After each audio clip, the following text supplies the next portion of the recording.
Narrated Sayyiduna Abu Huraira radiyallahu ta'ala anhu, the final prophet Muhammadur Rasulullah sallallahu ta'ala alayhi wasallam said, Allah Jalla wa Azza says, As-sawmu li wa ana ajzi bihi. The fast is for me and I will give the reward for it.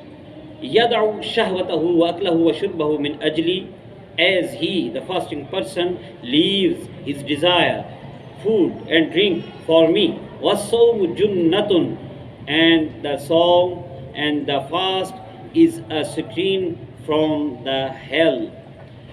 وَلِلصَّائِمِ فَرْحَتَانِ. And there are two players for a fasting person. فَرْحَةٌ حِينَ يُفْطِرُ. One at the time of breaking his fast, in every evening when he breaks fast, and after 1 month when he celebrates Eidul Fitr.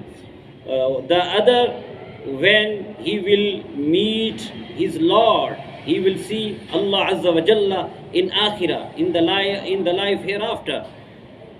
La khulufu famis saimi atyabu indallahi min rihil misk. And the smell of the mouth of a fasting person is better in Allah's sight than the smell of misk.